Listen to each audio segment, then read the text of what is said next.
Hello and welcome to Thought for March the 11th. Our readings are Leviticus chapter 19, Psalm 119 verses 81 to 128, and Luke chapter 2. And our thought is, my meditation all the day. The intensity of spiritual thought to be found in Psalm 119 invites our deepest reflection and meditation. The psalmist is contemplating how the reality of his relationship with God penetrated all spheres of his life. As we read this psalm, it impels us to treasure God's word as the springboard of all our really worthwhile meditation. How sweet are your words to my taste, sweeter than honey to my mouth. Through your precepts I get understanding, therefore I hate every false way, as we read in verse 103 and 104. How much does our meditation lead us to hate every false way? The philosophy of today is not to hate anything. Anything is to be tolerated. The uninspired human heart stumbles along in its blindness. Can we say with the psalmist, "Oh, how I love thy law! It is my meditation all the day. I have more understanding than all my teachers, for your testimonies are my meditation." Verses 97 and 99.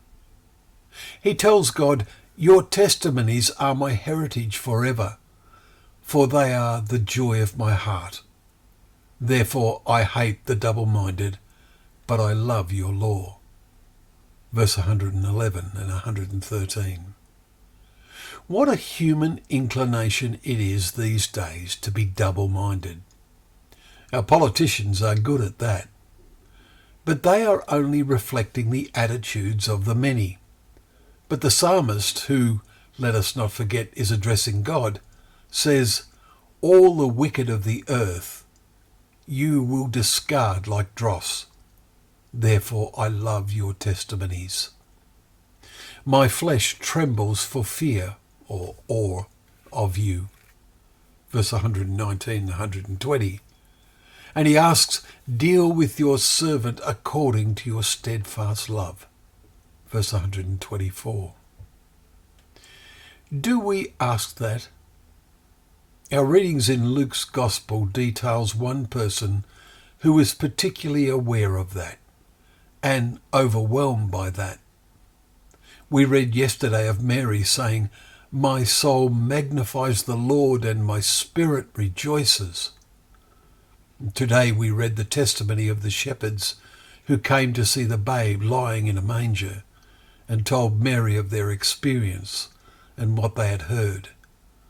And Mary treasured up all these things, pondering them in her heart, we read in chapter 2, verse 19.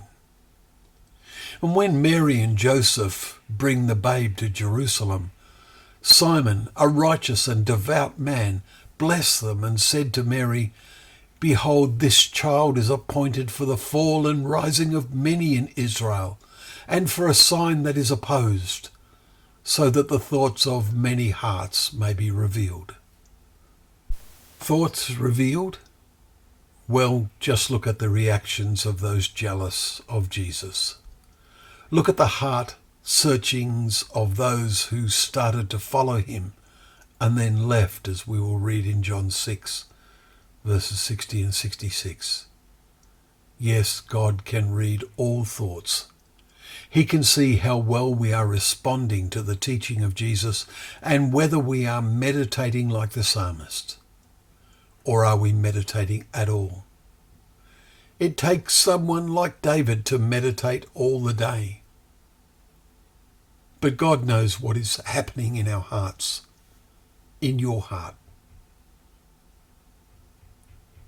Well, thank you once again for joining us for Thought for the Day, where together we can open up the pages of God's Word, knowing this Word to be a lamp to our feet and a light to our path.